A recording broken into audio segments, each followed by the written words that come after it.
When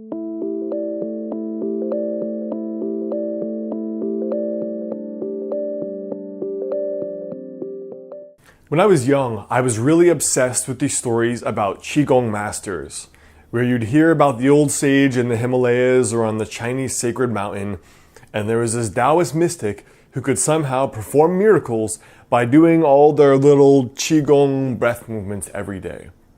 Now, studying Qigong has been a piece of me studying Chinese medicine, and I've always been curious about what it could really do, and why I should honestly do that over exercise or do that over something else that I already really enjoy doing, that I know is going to help me live a long and a healthy life. Well, in this video, I want to share what I learned doing Qigong on and off for truly about a year. And even though I'm sharing that it's about 30 days here, I want to share some of the experiences that I had.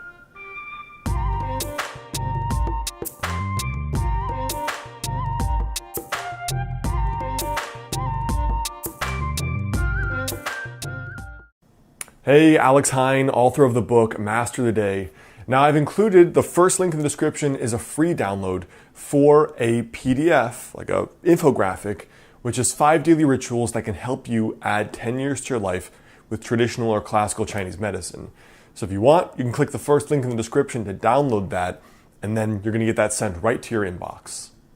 So the first thing that I noticed after doing Qigong is this idea that I call somatic sensing.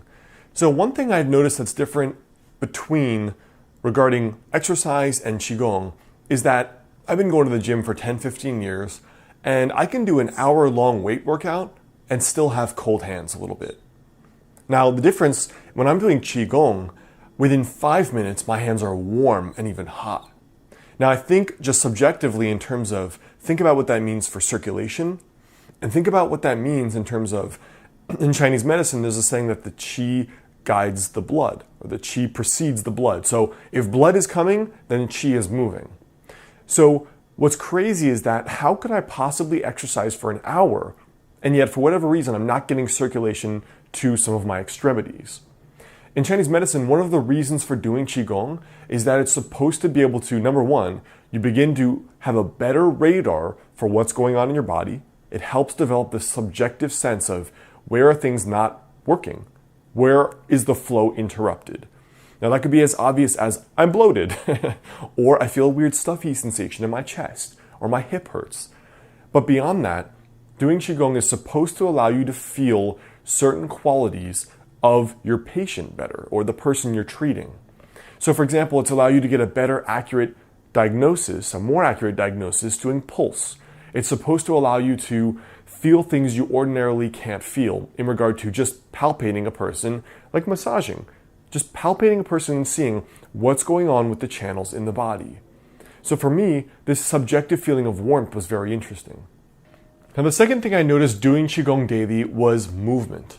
So when I say movement, one thing that Qigong is supposed to do that we talked about is make you more aware of what's going on in your body. So if you're someone that's not that sensitive, it can help you actually to become more sensitive. Now, one thing that would start happening doing Qigong in the morning was that I would burp a lot. I would fart a lot. I would feel a lot of pressure in my intestines. And I would feel all these sensations.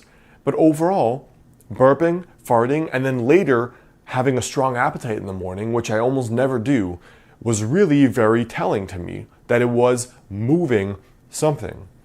So in theory, Qigong is first supposed to help you be aware of those blockages. And then second, it will eventually with time clear those blockages. So to me, it was very fascinating that number one, it was making me aware of what I was feeling in my body, often indigested, often bloated, often gassy. And then I would burp or I would have gas in the morning. But then ultimately, I would have a good appetite. And that was very, very interesting to me because that was part of what the promise of Qigong was supposed to do. Make you aware, and then eventually move and fix some of those blockages that were actually going on inside of the body. Now that's pretty cool because that's part of the self-healing mechanism of the body and what Qigong is really designed to do, which is in the absence of movement, of exercise, of changing your diet, of taking a drug or an herb or whatever intervention it is, Qigong by itself can help regulate the person's body to kickstart that self-healing mechanism. Now, the third sensation that I felt was being calm and warm. So one of the first things that I asked a Qigong teacher was, what's the difference between Qigong and doing exercise? Because honestly, I like working out much more than I like doing Qigong, and I'm very disciplined about that. So why do this for my longevity or feeling well as opposed to just going to the gym? And what she told me was that there's three things. Qigong entails breath work, so changes in your natural breathing rhythm, visualization, and physical movement. And doing that, often even with other things on top of that, is the difference between Qigong and just going to the gym.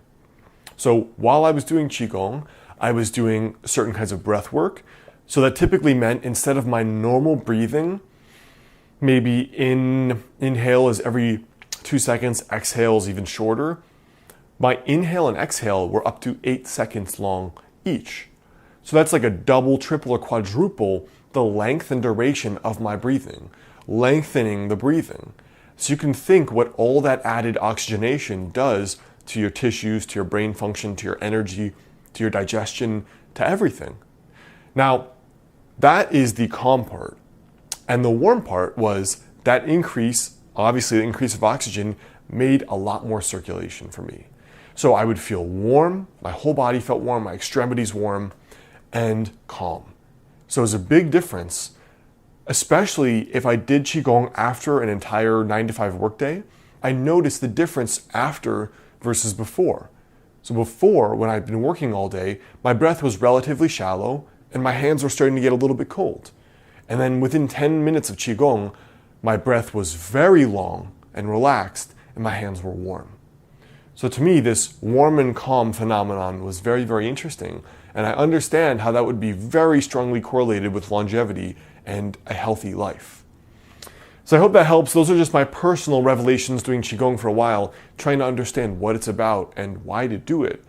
And this is one of those things that always has puzzled me and a little bit frustrated me because I couldn't understand why I should just do this versus just going to the gym, which I already love and I already do and I have done for over a decade. But hopefully that provides some insight for you as to whether or not you want to investigate it, find a teacher, or whatever. But I hope that helps. And of course, you can check out the first link in the description, which talks more about practices like Qigong.